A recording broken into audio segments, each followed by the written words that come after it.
the land of Uz, there lived a man named Job. He was a man of integrity, blameless and upright, who revered God and turned away from evil. Job was blessed with a large family and immense wealth.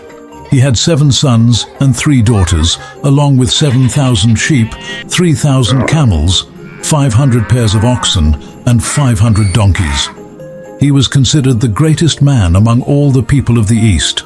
Job's sons often held feasts in their homes, inviting their sisters to join. After each feast, Job would rise early in the morning to offer sacrifices on behalf of his children, saying, perhaps they have sinned and cursed God in their hearts. This was Job's regular practice, a reflection of his devotion. One day, in the courts of heaven, the angels presented themselves before the Lord, and Satan was among them. The Lord asked, "Where have you come from?"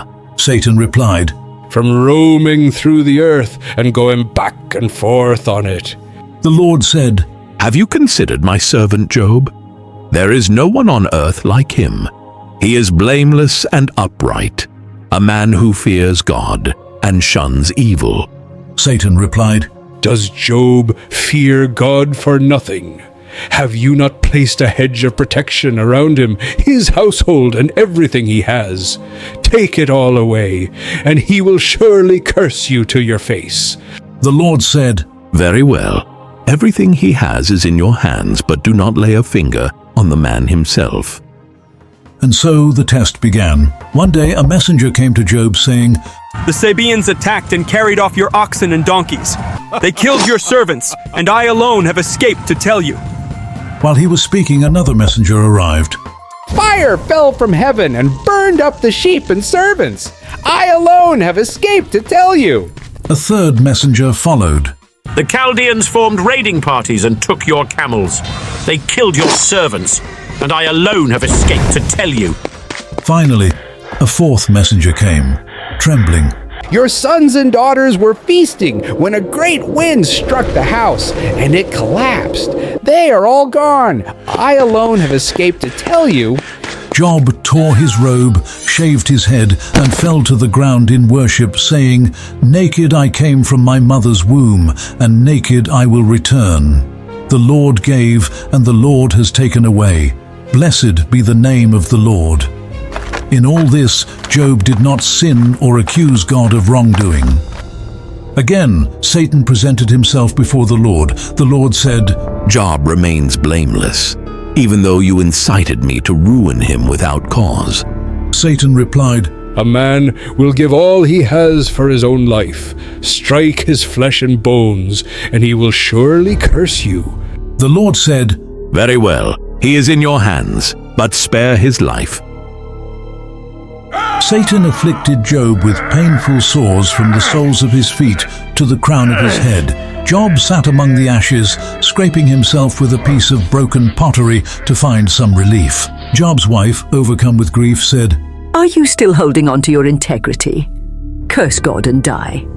But Job replied calmly, "You are speaking as one who does not know wisdom. Shall we accept good from God and not trouble?" In all this, Job did not sin with his lips. Hearing of Job's suffering, his friends, Eliphaz, Bildad, and Zophar, came from distant lands to comfort him. When they saw him from a distance, they barely recognized him. Overcome with grief, they tore their robes, sprinkled dust on their heads, and sat with him in silence for 7 days and 7 nights. After the silence, Job spoke, pouring out his anguish. "Why did I not perish at birth? The thing I dreaded has come upon me. I have no peace, no quietness, only turmoil."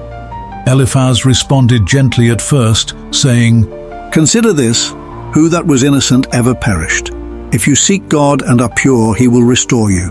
But as Job maintained his innocence, the friends grew accusatory. Bildad insisted, "Surely God does not reject the blameless." Zophar rebuked Job harshly. "Know this, God exacts less punishment than you deserve." Despite their accusations, Job declared his steadfast faith. "Though he slay me, yet will I hope in him. I know that my Redeemer lives, and that in the end he will stand on the earth." and though my flesh is destroyed, yet in my flesh I will see God. Amid the storm, the Lord spoke to Job from the whirlwind. Who is this that darkens counsel with words without knowledge?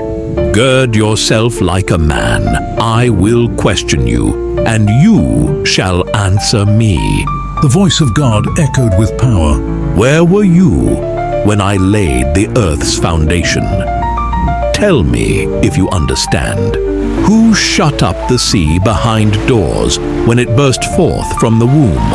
Have you commanded the morning since your days began, or walked in the recesses of the deep? Humbled by the Lord's words, Job replied, I am unworthy. How can I reply to you? I put my hand over my mouth. I spoke once, but have no answer. But the Lord continued, revealing his majesty. Can you bind the chains of the Pleiades, or loose the cords of Orion? Do you give the horse its strength, or clothe its neck with a flowing mane? Does the hawk take flight by your wisdom? Job, overwhelmed by God's greatness, said, My ears had heard of you, but now my eyes have seen you. Therefore, I despise myself and repent in dust and ashes. The Lord turned his attention to Job's friends and said, You have not spoken the truth about me, as my servant Job has.